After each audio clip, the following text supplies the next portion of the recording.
You're not broken. You're just hurt. I want you to sit with that for a second, because right now, I know it doesn't feel that way. It feels like your world has collapsed. Like everything you thought you could rely on, everything that felt safe, beautiful, promising, has been ripped out from under you. And when you're in the middle of that storm, it's hard not to think, maybe it's me. Maybe I wasn't enough. But it's not you. It's pain. That's what this is. Heartbreak is pain, not identity. And the biggest lie we start to believe in heartbreak is that the pain defines us, that it somehow rewrites who we are or erases all the beautiful parts we once believed in. But the truth is, you're still all those things. You're still worthy. You're still lovable. You're still someone with so much to give. The pain you're feeling isn't proof that something is wrong with you. It's proof that you cared deeply, that you were brave enough to open your heart. And that's something to honor, not something to regret.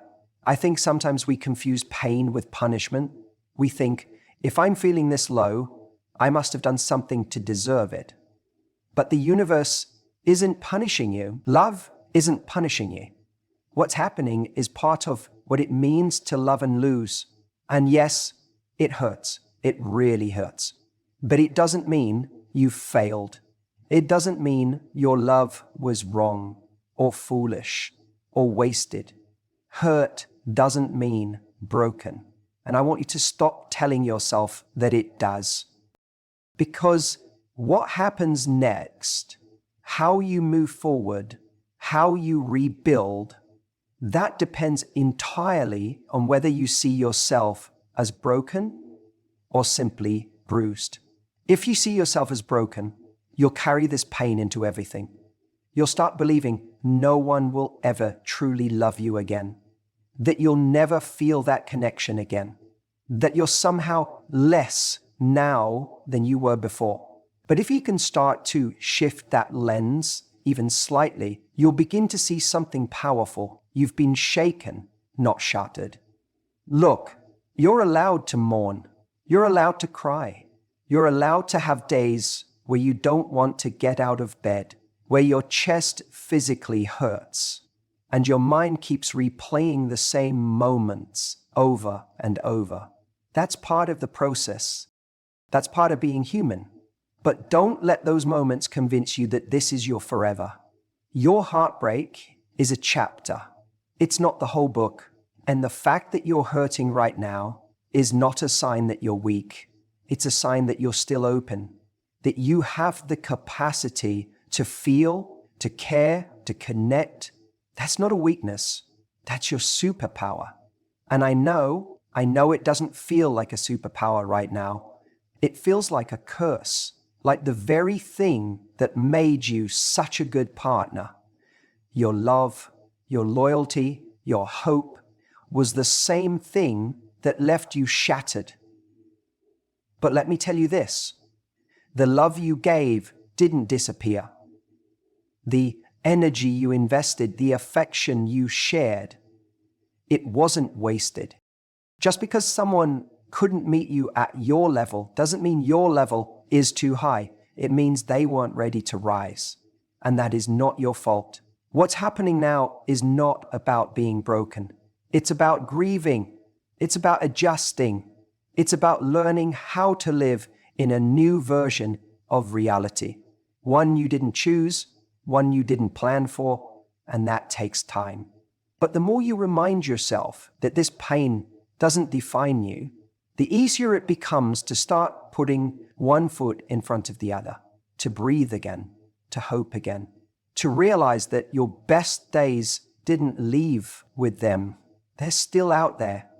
You know, we talk a lot about healing, but healing isn't about never feeling sad again. It's not about pretending it didn't matter. It's about remembering who you were before the pain and realizing you still are that person. It's about showing up for yourself, even when it feels like the last thing you want to do, because that's when the real growth happens. Not when everything is easy, but when you're struggling and still choose to believe in your worth. There's a version of you on the other side of this that is stronger, wiser, and more resilient. A version of you that looks back at this moment and says, wow, I really thought I wouldn't get through that. But I did, and you will. You're already doing it. Every time you resist the urge to send that text, every time you take care of your body, even when your heart feels heavy, every time you choose to believe in a future that feels impossible right now, you're already healing. You're already becoming more whole. So no, you're not broken. You're just hurt. And hurt heals. Hurt is part of the process. Let it teach you. Let it open you. Let it shape you. But don't let it define you. Because the moment you stop telling yourself that you're broken is the moment you start becoming unstoppable. You didn't lose the one. You lost someone who wasn't meant to stay. I know that's hard to hear, especially when you're sitting in the aftermath of it all, trying to piece together what went wrong, wondering if it was something you did or something you didn't do. There's this voice in your head that keeps whispering, what if I just tried a little harder? What if I had said the right thing or been more patient or less emotional? And before you know it, you've rewritten the entire relationship into a fantasy where if you had just done one thing differently, it would have worked. But let's zoom out for a second. Heartbreak is tricky because it doesn't just grieve the person. It grieves the potential you saw in them. It mourns the future you imagined, not necessarily the reality you lived. That's why it hurts so much. You're not just missing them. You're missing the version of the relationship that existed in your mind. The late night talks, the one-day plans, the little hopes that kept you holding on even when things weren't right. Here's the truth though. If they were really the one, they'd still be here. Not just physically, but emotionally, mentally, spiritually. They'd be showing up in a way that makes you feel safe, seen, and valued. Not confused, not anxious, not like you're auditioning for love every day, and yet we hold on. Because deep down, we want to believe that our love was so special, so unique, that it should have been enough to make it work. But love, real lasting love, isn't about should. It's about showing up. It's about consistency. It's about two people choosing each other again and again. Even when it's hard, especially when it's hard. So if they chose to walk away, or if they simply didn't give you the effort you deserved, you didn't lose your soulmate. You lost someone who couldn't or wouldn't love you in the way you needed. That's not your failure. That's just truth.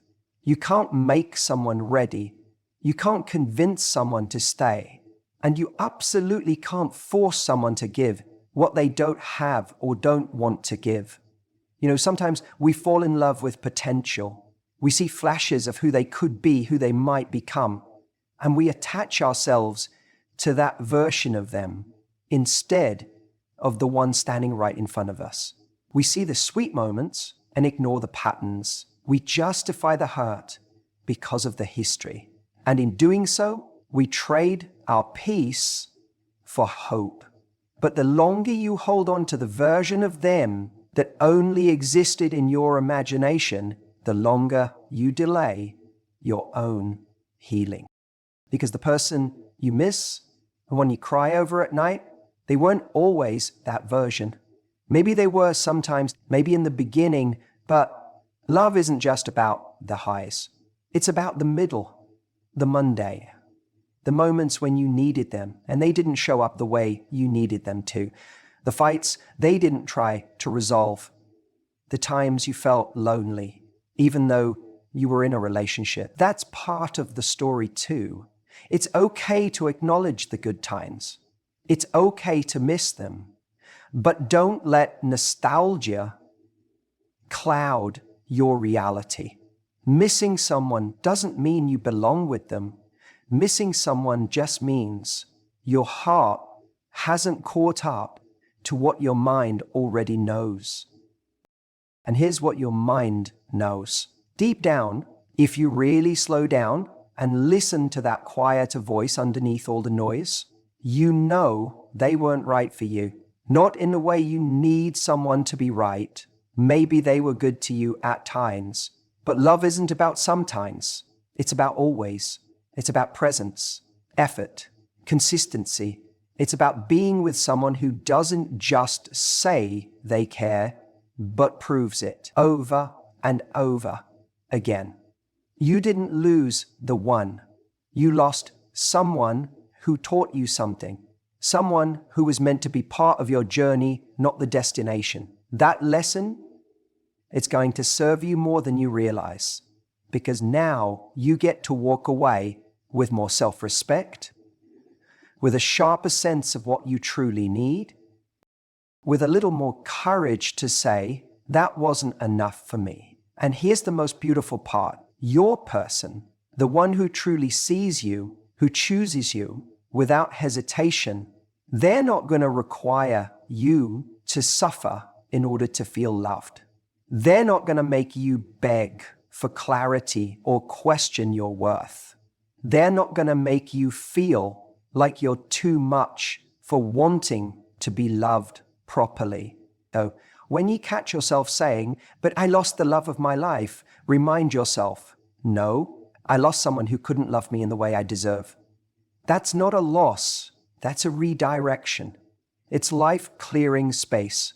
It's making room for something real, for someone real.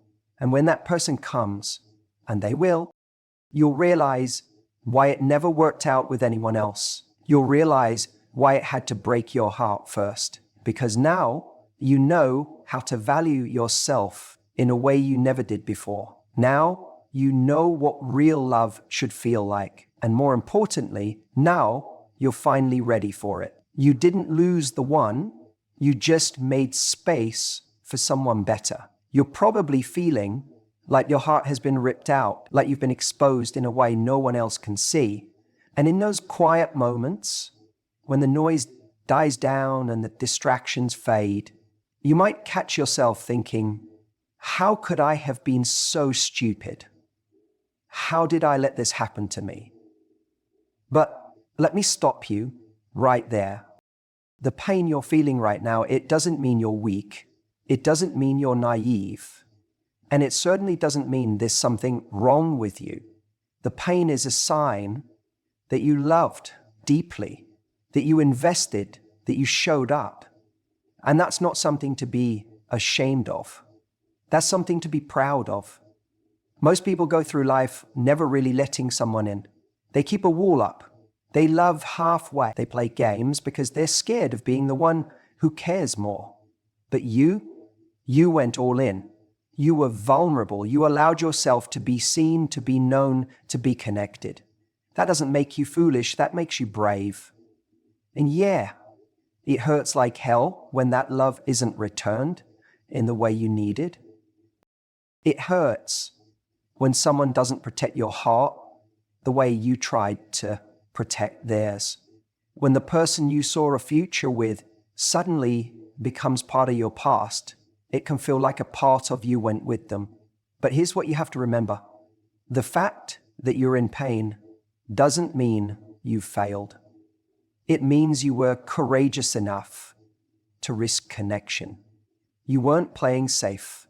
You were living, and the cost of real connection is real emotion. So many people numb themselves. They go through relationships half present, half committed, always holding back that final piece of themselves out of fear. But you didn't hold back. And that's beautiful. It means your capacity for love is real. It means you've got the goods. And someday when you meet someone who recognizes that, someone who's capable of showing up in the way you do, that depth of emotion is going to be the thing that sets your connection apart. But for now, the wound is raw. I know. It's tempting to wish you had never opened up in the first place, to wish you had played it cool or kept your guard up. But ask yourself this: is a life of guarded safety really better than a life of wholehearted experience? Because here's the truth: people who never get hurt are often the ones who never fully loved. And if you've been heartbroken, it means you've lived. It means you cared. It means you allowed someone into your inner world and you showed them parts of you that you don't show just anyone. That's sacred. That's not something to erase. That's something to honor. What you're feeling now, it's not weakness. It's not drama. It's not oversensitivity. It's evidence that you had the courage to try. And yeah, maybe it didn't work out, but relationships that end don't mean they were a waste of time. Sometimes the point of someone coming into your life isn't to stay forever. Sometimes it's to show you something, to awaken something in you, to help you learn what you actually want or what you'll never tolerate again. We tend to see love as success only when it lasts forever. But that's not always the measure of value. Sometimes the lesson is the value.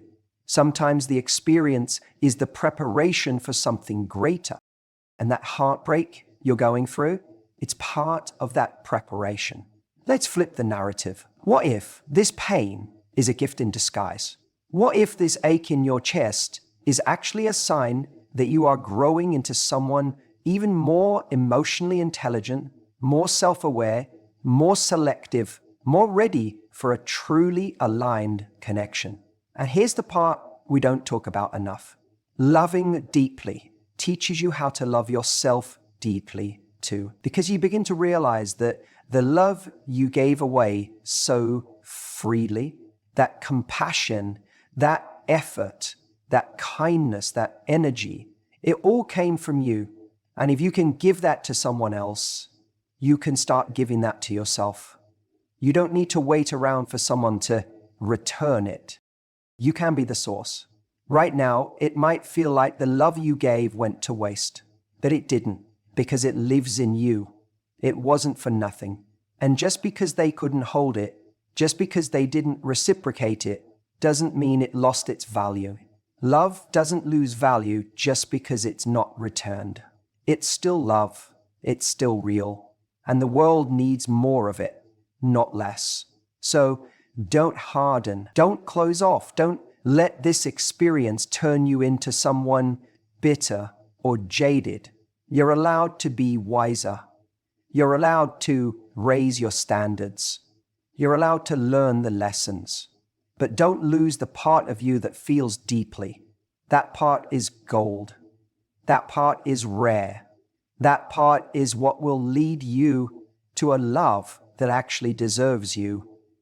Now, people say time heals everything. Like, that's supposed to be comforting. Maybe in some small way it is, but let's be honest, time alone doesn't heal. Time just passes. That ache in your chest, that heaviness in the pit of your stomach, that constant looping of what if and why did this happen, that doesn't just magically disappear because a few weeks or months have gone by. Time is a container. What matters is what you do inside that time, because healing doesn't come from the calendar. It comes from perspective. And here's the thing. In the beginning, everything feels foggy. You can't see the lesson. You're stuck in the emotion, in the loss, in the rejection. You might be replaying the last words, the final argument, the silence that came after. You're searching for a reason, a thread to pull that will help it all make sense. And when you can't find it, you start blaming yourself.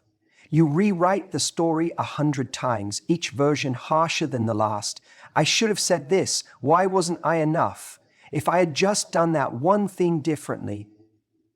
But the truth is, clarity doesn't come from beating yourself up.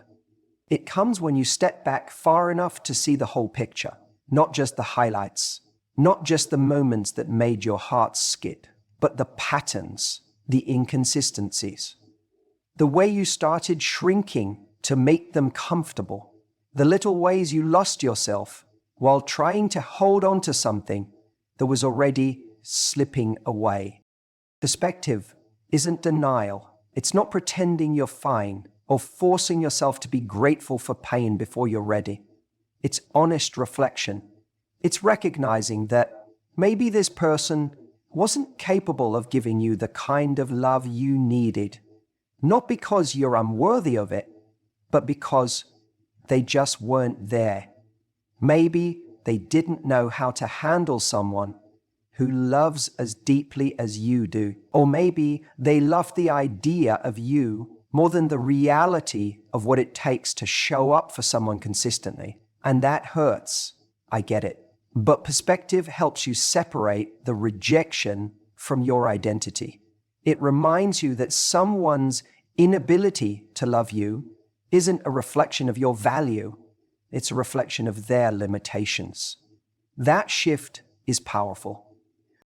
Because now, instead of obsessing over how to win them back, you begin asking, why did I feel like I had to convince someone to choose me in the first place? You begin to see that love isn't a performance.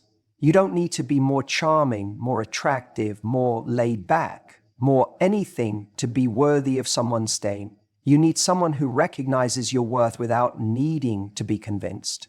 That clarity doesn't just ease the pain. It elevates your stat. And this is where the healing really begins. Because now, you're not just trying to feel better, you're growing. You're understanding what you will and won't tolerate again. You're setting new boundaries, not out of fear, but out of self-respect.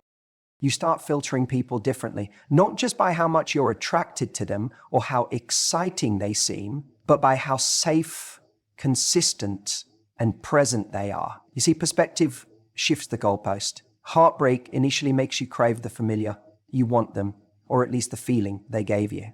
But over time, with the right reflection, you stop chasing the past and start chasing a future. One where your happiness isn't dependent on someone else's attention. One where your peace isn't dictated by a message that may or may not come through. One where your love for someone else never exceeds the love you have for yourself. And yes, it still hurts sometimes. Healing isn't linear. You'll have moments where you feel like you're over it, and then suddenly you're crying at a song or walking past a place that brings everything back. That doesn't mean you're not healing. It means you are healing because you're allowing yourself to feel instead of numbing it out or pretending everything's fine. That takes courage. And let me say this, don't rush to find meaning in your pain. You don't have to figure it all out right now. Some lessons won't become clear until months, even years later. And that's okay. The important thing is that you stay open, that you stay curious, that you keep choosing to learn instead of staying stuck in bitterness. Eventually, the heartbreak that once felt like the end of the world becomes a turning point.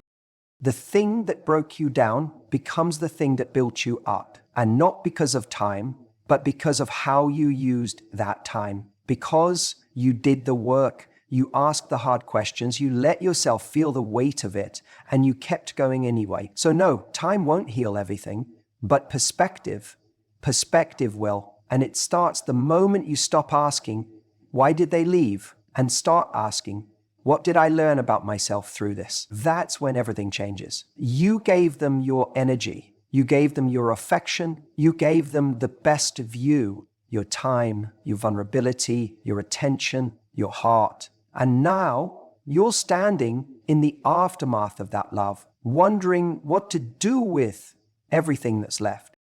That ache you feel, that emptiness, it's not just from missing them. It's from the parts of yourself you handed over and forgot to reclaim. And that's where we start. That's where the healing begins. Not with trying to get over someone, not with numbing the pain, not with trying to be fine before you're ready, but with this quiet, powerful decision to give all that love back to yourself. You see, we've been taught that self-love is some vague idea, something fluffy, soft, easy. But real self-love is not always pretty. It's not candles and long baths and travel photos with captions about healing. Sometimes self-love is brutal honesty. It's sitting down with yourself and saying, I've been neglecting the most important relationship in my life, the one I have with me, because here's the truth. The reason you feel so lost after a breakup is because your identity got tied to them. You made them your emotional home. And when they left, or when you had to let go, you felt like you lost your center. That's what hurts so much. Not just the absence of the person, but the absence of you with them, the you who loved, who gave, who showed up. And that version of you, that's still there. You didn't lose your ability to love. You didn't lose your capacity to feel deeply. You didn't lose your magic. You just misplaced it. You gave it all away and forgot to keep a little bit for yourself. So now, the work is to start giving that love, your love, back to the person who deserves it most, you. That means showing up for yourself in moments you want to disappear. That means speaking kindly to yourself in the silence when no one else is around to remind you that you matter. That means rebuilding trust with yourself after maybe ignoring your gut or abandoning your standards just to keep someone who couldn't meet them. Self-love isn't passive. It's not a reward you get after healing. It's an active practice, especially in your lowest moments. It looks like setting boundaries not to push people away, but to protect your peace. It looks like saying no when your people-pleasing self is screaming yes just to be liked. It looks like choosing yourself even when it would be easier, so much easier, to chase closure, to chase validation, to chase someone who walked away from what you were offering. And yes, you will miss them. Yes, you'll have moments where you want to go back, where the comfort of what was feels safer than the uncertainty of what's next. But remember this, love is not proven by how much you suffer. Love is proven by how much you grow, how much you're willing to expand through the pain instead of shrink because of it. So don't apologize for how deeply you loved. That's not a weakness. That's your gift. But now you get to give that gift to someone else, not to the next person who walks into your life, but to you. You get to learn how to enjoy your own company again, to take yourself on a walk, not to distract from the silence, but to enjoy the quiet, to build a life so full and rich and exciting that anyone who comes into it has to add to the magic. You're no longer giving them the job of creating it. And when you start to do this, when you start pouring back into yourself, you'll notice something strange and beautiful. The pain doesn't vanish overnight, but your relationship to it changes. It's no longer a weight dragging you down. It becomes a marker of where you've been, not a definition of where you're going. You'll stop waking up wondering what they're thinking. You'll stop checking your phone hoping for a message. You'll stop making their absence mean something about your worth. Because now you're full, you're whole, you're learning every single day that you are capable of giving yourself everything you once begged someone else to provide. And look, there will still be days when it's hard, when memories hit you in waves, when the ache sneaks up on you without warning. But those are not setbacks, they're reminders. Reminders that you loved bravely, that you lived fully, that you dared to hope and feel and care. And now you're daring to do something even harder. You're daring to rebuild from the inside out. That's real healing. That's what turns heartbreak into growth. Not time, not distractions, but this relentless, intentional decision to come home to yourself. So if you're still hurting, if you're still replaying moments in your head, wondering what you could have done differently, pause, breathe, And remember, the person who deserves your love the most right now is you. Let this be the moment you stop chasing what left and start choosing what remains. You. Your next chapter doesn't start when they come back. It starts when you decide to move forward. Let's just sit with that for a second. Because I know what it's like when you're stuck in that place where every part of you is just waiting. Waiting for that text, waiting for the apology, waiting for them to show up at your door saying, I messed up. I realize now what I lost. You replay those moments in your head over and over, thinking maybe if you'd said something differently or been more patient or less emotional, things would have worked out. But here's what no one tells you. The waiting doesn't heal you. It keeps you stuck. It delays your healing because deep down, you're tying your next step to their next move. You're not moving on with your life. You're pressing pause, hoping theirs will circle back to yours. And that's where the real shift needs to happen, because your next chapter isn't written by someone else's return. It's written by the decision you make to reclaim your power, your self-worth, your time, and your energy. The moment you stop waiting for them to come back is the exact moment you start taking your life back. Not just in theory, but practically. Because what happens when you're waiting? You stop showing up fully. You stop trying new things. You start filtering every opportunity through the lens of, what if they come back? And you don't even realize it. But you're putting your whole world on hold for someone who may never reappear. And even if they did, the version of you they return to is no longer the person you could have become if you just let go sooner. Now, I'm not saying it's easy. I know it's not. Letting go is messy. It's uncomfortable. Sometimes it feels like letting go means admitting it didn't matter, that you didn't care, that you didn't care. But that's not what letting go is. Letting go doesn't erase what you had. It just says, this no longer serves me. This pain, this cycle, this emotional waiting room, I'm done with it. And I promise you, you can still love someone and let them go. You can still honor what you shared and accept that it's not meant to continue. That's maturity. That's growth. That's you choosing yourself, even when it hurts. Because here's the truth most people don't want to admit.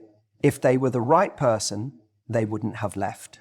If they were truly aligned with your future, they'd be in it. We have to stop glorifying the return.